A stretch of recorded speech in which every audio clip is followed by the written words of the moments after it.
Hello everyone, today we are talking about some of the survey results that came from the Cleric and also revised species, and talking about what you can expect from Unearthed Arcana in the future as well. So let's dive in. How did everyone do? Well, first, it's great to be back together in the new year talking about the playtest for the 2024 Player's Handbook. Right.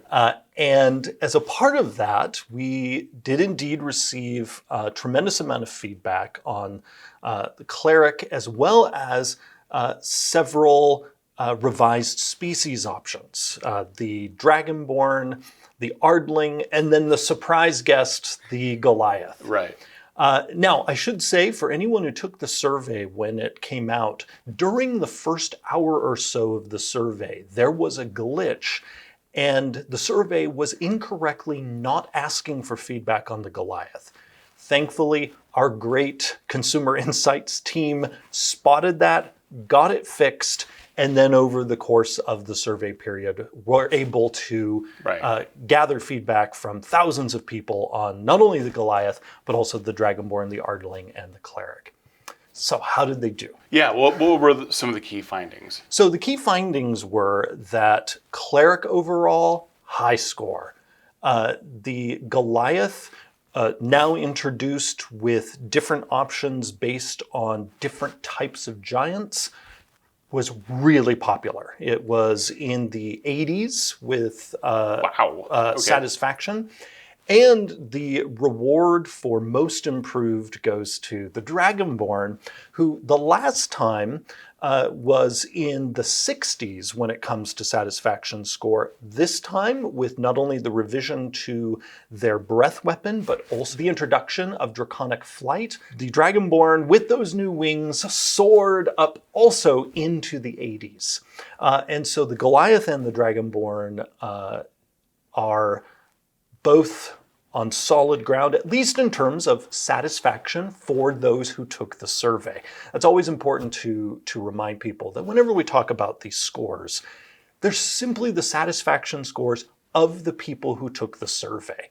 We know the D&D audience is far, far larger than the number of people who take any of these surveys. Yeah. So that's why we always have to balance that quantitative data with qualitative data. We look at what are people saying on social media, what are people saying in the thousands of lines of written feedback we get, and we have members of the team who are, as we speak, continuing to go through that feedback so that we can drill down under sort of the tip of the iceberg, which is the score, to really get at what do people think about each of these options. And that said, still the best way to leave feedback is taking the survey. Absolutely, because by taking the survey, then people ensure that their feedback gets in front of our design team. Because our design team, after our consumer insights team gathers all of that data, determines the scores, gathers all of the written feedback, they bundle it up for us and hand it to the D&D design team. And we have several people of our team who then go through that material.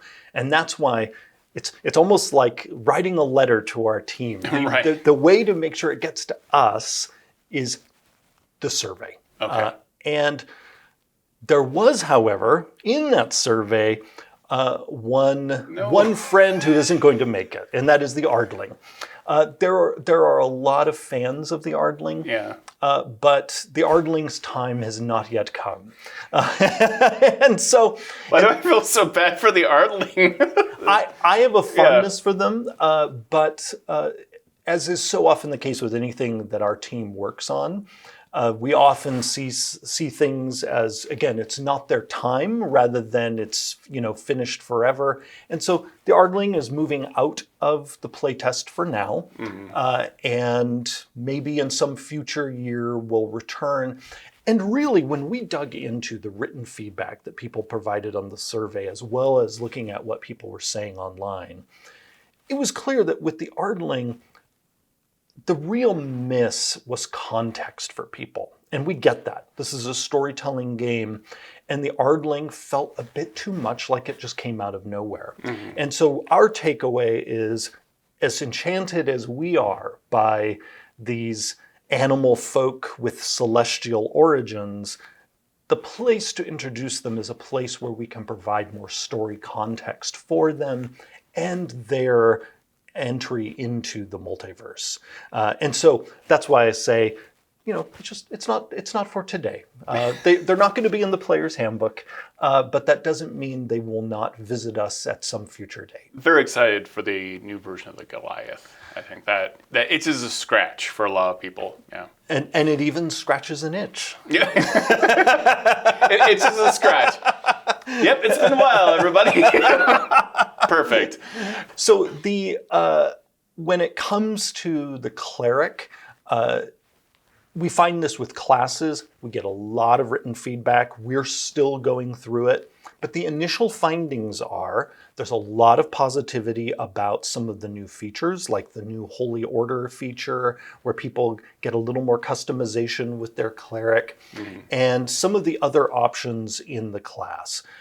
But before we jump to any sort of design conclusions, we're going to keep drilling to really tease out as many nuances as possible to make sure we do for the Cleric what we plan to do for every class, and that is make sure that the revised version of it really sings for the people who love that class. That's what I often like to say. We make the Cleric for people who love playing Clerics. We make the Fighter for people who love playing Fighters. We view each class as its own aesthetic, its own gameplay style. Its own fandom, really. Yes. Yeah. And so that's why it's critical for us to do that extra investigation. And so far, signs are good that people like the direction we're going in. But again, now for us is the really fun development work of digging into the details and making sure we can truly deliver what people want for the Cleric. And we're in the similar process with the Ranger, the Rogue, and the Bard. And then very soon, we will be kicking off that process in the next Unearthed Arcana for the Druid and the Paladin. Yes, I'm very excited about that. If I was a horrible person, as someone who is a fan of the undead and necromancers, I would just send negative, unfunctional feedback for the Cleric. just to weaken them a little bit more for, my brethren. You're a DM plant. Yes. That's accurate. Were there any other insights that were surprising about the survey? So not surprising so much as illuminating. We really love when we start doing that mining in the gold mine that is all this feedback that people provide, of getting these insights, these illuminations on what do people find fun. What are the things that we're experimenting with that are enticing or exciting to people, and which ones are falling flat? And so we've also been doing a lot of digging in the feedback we've gotten on the rules glossaries that have appeared in the previous few Unearthed Arcanas. And so people in the next UA are going to see some changes based on us doing some digging. And this is some really interesting digging because, and this is why I used earlier that iceberg metaphor, where satisfaction scores will give us a certain indication of sort of where the wind is blowing for the people who took the survey. But what we then find as we start drilling down is, do the comments back the score up? So for example, sometimes something will score really high, and you'll go into the feedback and people will write, this is awesome, and here's why I like it. This is why I can't wait to use it. That's what we like to see. We like to see that positive high score being echoed in the written commentary. Sometimes, though, we will actually get things that get a decent score, but then we go into the feedback, and instead what people are saying is, this is fine, or I could live with this, or I guess this change is okay. That's a red flag for us. And so there are actually a number of things that purely on a quantitative level in the survey scored well. Like, great example is the jump action that we were experimenting with. Experimenting with it purely because we wanted to see, could we make a simpler way for people to jump? That simplicity came with a cost, which was your action. Mm-hmm. The action itself scored well. So if we were to make our decision purely on the score, that action would go right into the new player's handbook. However, when we started digging, we realized it was a whole lot of meh. It was a whole lot of, I could live with this. Yeah. That's not good enough for us. Because again, not only is the game all about having fun, we're also talking about a game that we are evolving. It's not a new game. It's a game people are playing now. And we want to make sure that if we change something, people are able to look at the change and say, the game actually measurably just got more fun. Yeah. And if we're looking at the commentary and we're not seeing that, even if the score sort of passed our pass threshold, which is 70%, we give it another look. And so, for example, because of that look, the jump action is out. There is in the change log for the next Unearthed Arcana. The only place the jump action appears is on a list of things that have been cut.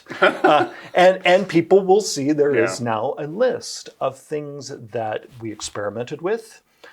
Sometimes, again, because we wanted to see, could we make the game move faster? Could we improve how one piece of the game worked with another? We still have those goals, but if something didn't land, or if it landed, but again, it wasn't delighting, then we'll go look for another way to accomplish that goal while leaving many of the original rules intact. So people will see in the next UA notes of that thing we were playtesting is now out of the playtest and just use the 2014 rule in that piece's place. And there have been some questions about the survey and the playtest where certain abilities weren't there the next time and they thought, or spells weren't there being playtest, like Eldritch Blast. It doesn't mean we're getting rid of Eldritch Blast. So this is another way to be more transparent about what is staying and what's going, what's working, what's not. Absolutely. And Eldritch Blast, for instance, isn't going anywhere. It's just right now. I mean, it better not. No. What will I do? I want to cast Eldritch Blast. No, it's not in the arcane spell list right now because we're considering making it just a warlock class feature.